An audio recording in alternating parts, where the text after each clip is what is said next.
Aujourd'hui, nous sommes pratiquement 4500 architectes et il en arrive tous les jours parce que les écoles marocaines déjà sont au nombre de 8 et il sort des architectes tous les mois.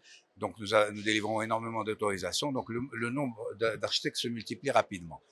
Euh, nous avons déjà pour commencer, nous avons lancé le processus d'élection du Conseil national de l'Ordre des architectes et les élections auront lieu le 28 juin.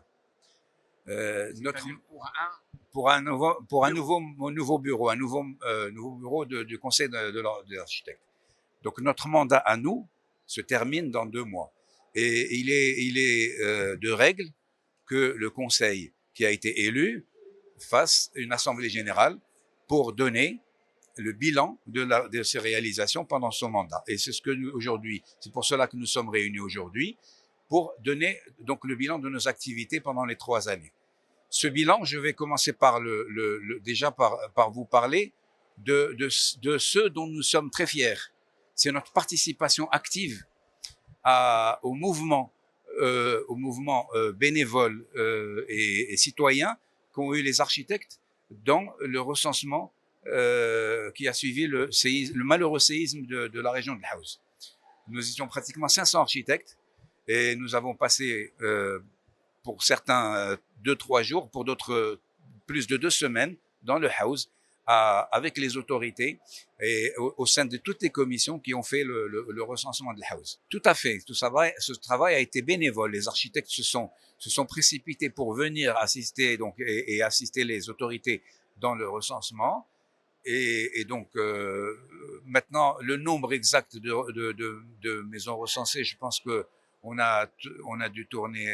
Je n'ai pas le chiffre exact parce que c'est le ministère de l'Intérieur qui a les statistiques, mais on a fait plus de 20 000 maisons qui ont été recensées. Mais nous donnons aussi les recommandations au prochain conseil qui va être élu pour prendre en charge ces dossiers et les faire aboutir, bien entendu. Parmi lesquels le code des devoirs professionnels qui est déjà déposé au ministère, mais qui a besoin d'un certain nombre d'ajustements suite aux observations qui nous ont été faites. Donc le code des devoirs professionnels. Il y a l'amendement de la loi 1689 de la loi qui régit notre profession et qui aujourd'hui a pratiquement 35 ans, donc il doit être revu, réajusté en fonction des impératifs et des contraintes de la profession actuelle. Donc là aussi, nous avons commencé à avoir des rencontres avec le secrétaire général du gouvernement, mais il va falloir la travailler sérieusement. Et dans cette loi, parmi les points qui nous tenaient à cœur, c'était la mise en place du stage professionnel des architectes, que nous n'avons pas encore réussi à convaincre le secrétariat. C'est-à-dire que tous les architectes diplômés doivent absolument effectuer un stage de 2 ans.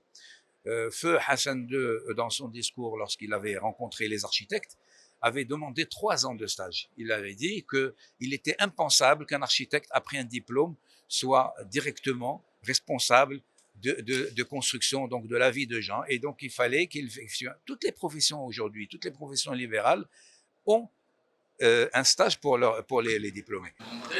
Et qui nous ont imposé la nécessité de comptabilité. Et donc, à travers les enjeux de cette assemblée générale, donc c'est une tradition et bien sûr elle est aussi instaurée par le règlement intérieur de la profession. Le Conseil national a déjà fait une assemblée générale pour présenter les activités de la profession, les nouveautés, les engagements bien entendu. Et c'est une rencontre importante parce que c'est une rencontre avec les instances et les architectes.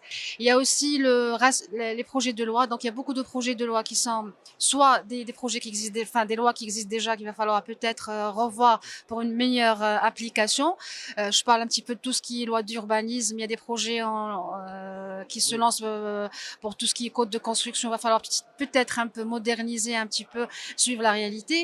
Et il y a des projets de l'instance, par exemple, qui intègrent toujours comme le stage professionnel, justement. Vous êtes pour le stage? Je pense qu'on ne peut pas être contre.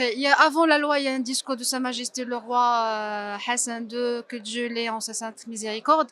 Allah yarhamou. Donc, c'est un rappel. Sa Majesté Mohamed VI aussi, il a parlé aussi de la formation, de l'exercice, de la compétence. Et bien entendu, il y a une loi et un règlement. Parce que le stage, il ne peut pas, contrairement à tout ce qu'on est en train de véhiculer, c'est pas contre les maîtres, les architectes stagiaires, loin de là. C'est un contrat de stage qui débute avec un salaire de la fonction publique, c'est des engagements qui sont édités, c'est plus en faveur de l'architecte stagiaire qu'autre chose. Et qui nous ont imposé de mettre en place des procédures qui